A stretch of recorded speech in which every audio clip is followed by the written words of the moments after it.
आप सभी दोस्तों का गगन जीएस स्टडी पॉइंट पर स्वागत है। हम लोग पढ़ रहे हैं मध्यकालीन भारत का इतिहास, जिसमें आज है दूसरी क्लास। पहली क्लास में हम लोग पढ़े थे मोहम्मद गोरी तक, जिसकी मृत्यु हो गई थी दमियका सिंध पाकिस्तान में 1206 में। तो उसी के गुलाम थे कुतुबुद्दीन ऐबक, जिन्होंने दिल्ली सल्तनत और गुलाम वंश की नींव रखी 1206 में। तो आज की क्लास में हम लोग दिल्ली सल्तनत स्टार्ट कर रहे हैं, जिसका पहला वंश है गुलाम वंश। तो दिल्ली सल्तनत या दिल्ली सल्तनत कब से स्टार्ट हुआ? 1206 से स्टार्ट हुआ, 1526 तक चला। 1526 में खत्म हो गया बाबर के आगमन पर। तब 1526 से क्या स्टार्ट हो गया था? मुगल काल। तो दिल्ली सल्तनत 1206 से शुरू हुआ और 1526 तक चला, और टोटल 320 साल तक दिल्ली सल्तनत चली। तो दिल्ली सल्तनत में किन किन वंशों ने शासन किया, वो आइए देखते हैं। आप लोग इसी क्रम में याद रखिएगा, क्योंकि एग्जाम में क्रम वाइज भी पूछता है। तो पहला वंश था गुलाम वंश, जो कि चला था 1206 से 1290 तक। दूसरा था खिलजी वंश, जो कि चला था 1290 से 1320 तक। और तीसरा वंश था तुगलक वंश, जो कि चला था 1320 से 1414 तक। और चौथा वंश था सैयद वंश, जो कि चला था 1414 से 1450 तक। और पांचवा है लोधी वंश, जो कि चला था 1450 से 1526 तक। तो आप लोगों को इसी क्रम में याद रखना है, और एग्जाम में क्रम वाइज भी पूछता है, और किसने कितने साल तक शासन किया उसको भी पूछता है। तो आप लोग हो सके तो सीधे सीधे याद कर लीजिएगा, नहीं तो एक ट्रिक बता रहे हैं, उसका इस्तेमाल करके। तो आप लोगों को याद करना है गुल खिले तो सलाम लोदी। गुल खिले तो सलाम लोदी।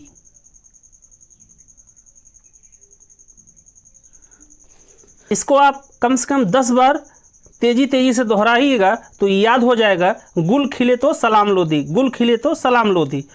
गुल से हो गया गुलाम वंश, खिले तो हो गया खिलजी वंश, तो से हो गया तुगलक वंश, सलाम से हो गया सैयद, और लोदी से हो गया लोधी वंश। तो इसकी ट्रिक है भाइयों, गुल खिले तो सलाम लोधी। और एक कोड है, उसको आप लोग याद रखिएगा। तो ये कोड है 84 30 94 36 76। 84 30 94 36 76, इसको याद रखिए। और गुल खिले तो सलाम लोदी, ये याद रखिए। बाकी ये तो पता ही है कि दिल्ली सल्तनत या दिल्ली सल्तनत 1206 से स्टार्ट हुआ है। तो 1206 से स्टार्ट करके यही दोनों ट्रिक लगाइए, और आपको हमेशा के लिए याद रहेगा। तो आइए देखते हैं पहला वंश, जिसका नाम था गुलाम वंश। तो पहला वंश है गुलाम वंश, जो कि चला था 1206 से 1290 तक, जिसे स्लेव वंश भी कहा जाता है। इसके संस्थापक थे कुतुबुद्दीन ऐबक, जिनका शासनकाल था 1206 से 1210 तक। कुतुबुद्दीन ऐबक क्या थे? तो ये एक गुलाम थे, किसके? मोहम्मद गोरी के। मोहम्मद गोरी के एक और गुलाम थे, जिनका नाम था इल्तुतमिश, वो हम लोग पढ़ेंगे आगे। तो दिल्ली सल्तनत और गुलाम वंश के संस्थापक कौन थे? तो वो थे कुतुबुद्दीन ऐबक, और इनको 3 उपाधियां मिली थी। पहली है सिपह सलाहकार, और दूसरा है लख बख्श, और तीसरा है हातिम द्वितीय या हातिम सेकंड। ये 3 उपाधियां मिली हैं। किसको मिली हैं? तो कुतुबुद्दीन ऐबक को। और कुतुबुद्दीन ऐबक ने भारत में पहली मस्जिद बनवाई, जिसका नाम था क्वातुल इस्लाम मस्जिद, जो कि है दिल्ली में। और दूसरा है 2.5 दिन का झोपड़ा मस्जिद, जो कि है अजमेर राजस्थान में। ये क्वेश्चन आया था UPPCS 2022 में कि 2.5 दिन का झोपड़ा मस्जिद किसने बनवाया था। तो उसका सही आंसर है कुतुबुद्दीन ऐबक। और उसके बाद कुतुबुद्दीन ऐबक ने कुतुब मीनार का निर्माण कराया और कुतुब मीनार सूफी संतों के याद में बनवाया गया था कुतुबुद्दीन ऐबक के द्वारा। तो आइए देखते हैं कुतुब मीनार को कैसे कैसे बनाया गया और किन किन शासकों ने उसको बनवाया। तो सबसे पहले कुतुबुद्दीन ऐबक ने इसकी आधारशिला रखी, ये मतलब फाउंडेशन रखा और 1 फ्लोर तक बनवाया। उसके बाद आए इल्तुतमिश, उन्होंने 4 फ्लोर या 4 तल को कंप्लीट किया। फिर आए फिरोज शाह तुगलक, जिन्होंने कुतुब मीनार के काम को पूरा कंप्लीट किया और 4 और +1 5 तल या 5 फ्लोर तक पूरा। उसके बाद 1210 में लाहौर में पोलो खेलते समय कुतुबुद्दीन ऐबक की मृत्यु हो गई और ये लाहौर कुतुबुद्दीन ऐबक की राजधानी हुआ करती थी, जो कि इल्तुतमिश ने बदलकर दिल्ली कर दिया, जिसको हम लोग आगे देखते हैं। फिर इसके बाद है इल्तुतमिश, जिसने शासन किया था 1210 से 1236 तक। तो थोड़ा सा बैकग्राउंड देख लीजिए कि इल्तुतमिश कैसे दिल्ली सल्तनत का सुल्तान बना। 1210 में कुतुबुद्दीन ऐबक की लाहौर में पोलो खेलते समय मृत्यु हो गई। तो कुतुबुद्दीन ऐबक के लड़के थे आराम शाह। तो आराम शाह कुतुबुद्दीन ऐबक की मृत्यु के बाद गद्दी पर बैठे, जिसके बाद वहाँ पर विरोध होने लगा। तो बाद में 1210 में ही इल्तुतमिश को दिल्ली का या दिल्ली का सुल्तान बना दिया गया। इल्तुतमिश को उपाधियाँ मिली थी 3। तो पहली उपाधि थी शमसी और दूसरा था सुल्तान ए आजम की उपाधि और तीसरा था अल्तमश। इल्तुतमिश को दिल्ली सल्तनत का पहला विधिक सुल्तान या लीगल सुल्तान कहा गया। तो लीगल सुल्तान या विधिक सुल्तान किसे कहा गया? वो कहा गया इल्तुतमिश को। और इल्तुतमिश को ही दिल्ली सल्तनत का वास्तविक संस्थापक कहा गया। और इल्तुतमिश ने इल्वरी वंश की स्थापना की। तो दिल्ली सल्तनत को इल्वरी वंश भी कहा जाता है, क्योंकि जो इल्तुतमिश था वो इल्वरी तुर्क था। अब इल्तुतमिश ने अपनी राजधानी लाहौर से बदलकर दिल्ली कर दिया। लाहौर किसके समय में थी? तो लाहौर थी ऐबक के समय में। ऐबक के समय में राजधानी कहाँ थी?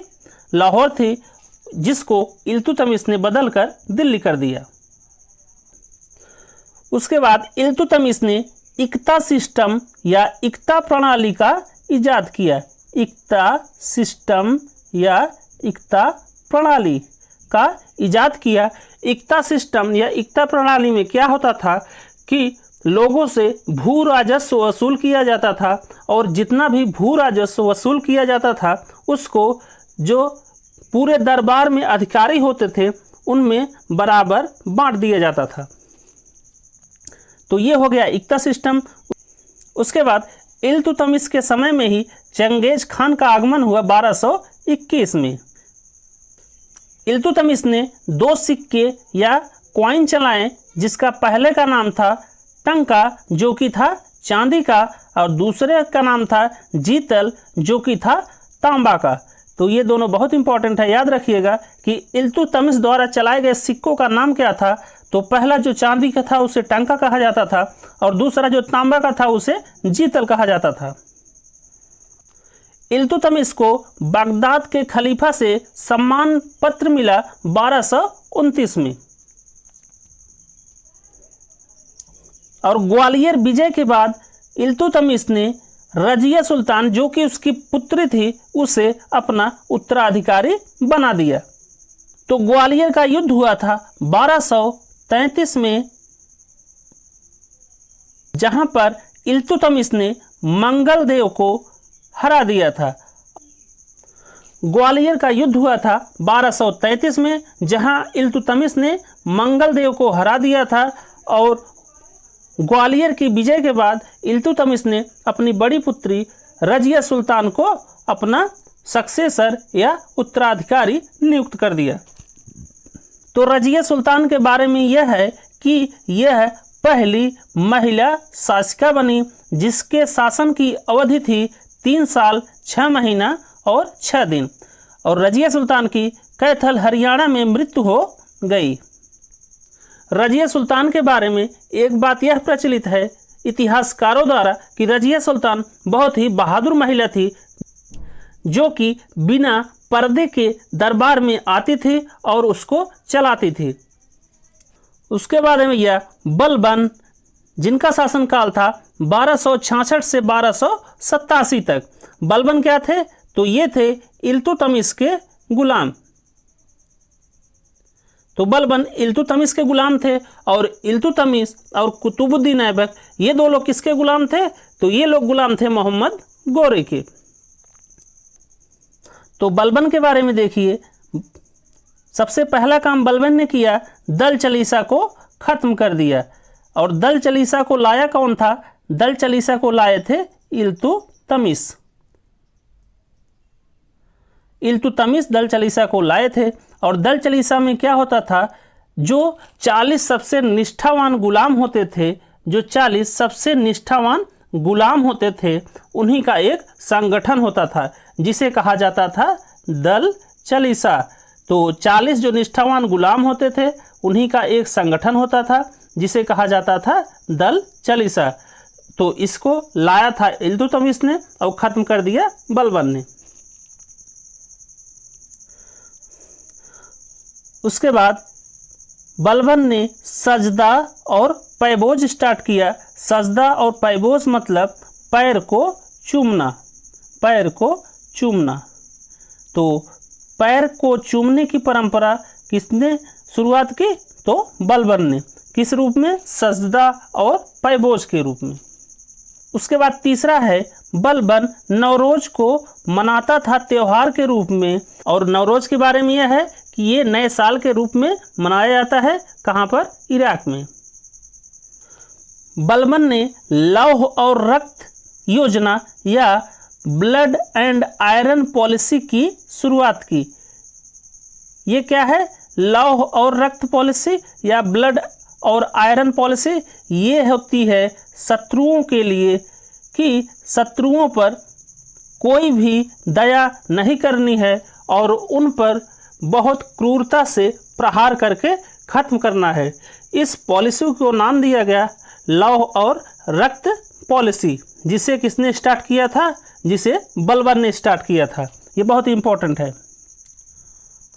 और बलबन का पूरा नाम था गयासुद्दीन बलबन। गयासुद्दीन बलबन। आप लोग को बस बलबन याद रखना है, बस उसे जानकारी के लिए। इसका पूरा नाम था गयासुद्दीन बलबन। उसके बाद है आमिर खुसरो। तो इनके बारे में जान लीजिए। आमिर खुसरो के बारे में, ये बलबन के दरबारी कवि थे और ये एटा यूपी के रहने वाले थे। और आमिर खुसरो जी को तोताए हिंद की उपाधि दी गई। और आमिर खुसरो तबला, सितार, कव्वाली के आविष्कारक के रूप में जाने जाते हैं। और आमिर खुसरो ने कुछ प्रसिद्ध पुस्तकों की रचना की, जिनमें से 2 हैं खजाइन उल फतूह और तुगलक नामा। तो खजाइन उल फतूह में है जो खिलजी, अभी हम लोग पढ़ेंगे खिलजी डायनेस्टी में, उसके मिलिट्री मार्च के बारे में। तो मिलिट्री मार्च के बारे में जानकारी मिलती है कहाँ से? खजाइन उल फतूह, जो कि लिखे थे आमिर खुसरो जी। और उसके बाद तुगलक नामा, जो कि है घियासुद्दीन तुगलक के बारे में। घियासुद्दीन तुगलक के बारे में, जो कि हम लोग पढ़ेंगे तुगलक डायनेस्टी में।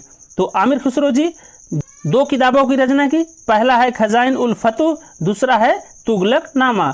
खजाइन उल फतूह ये है खिलजी के बारे में और तुगलक नामा है घियासुद्दीन तुगलक के बारे में।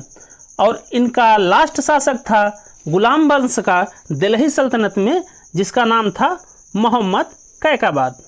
मोहम्मद कैकाबाद को जलालुद्दीन खिलजी ने बाहर भगा दिया और खिलजी डायनेस्टी या खिलजी वंश की शुरुआत करी। तो हम लोग बस आज यहीं तक पढ़ते हैं, मोहम्मद कैकाबाद तक। कल से शुरू करेंगे खिलजी वंश, जिसकी स्थापना की थी जलालुद्दीन खिलजी। तो बस दोस्तों, आप लोग इस वीडियो को 2-3 बार देखिए, नोट्स बनाइए, आप लोग को हमेशा के लिए याद हो जाएगा। बाकी मस्त रहिए, खुश रहिए और गगन जी स्टडी पॉइंट देखते रहिए। तो थैंक्स फॉर वॉचिंग दोस्तों, जय हिंद।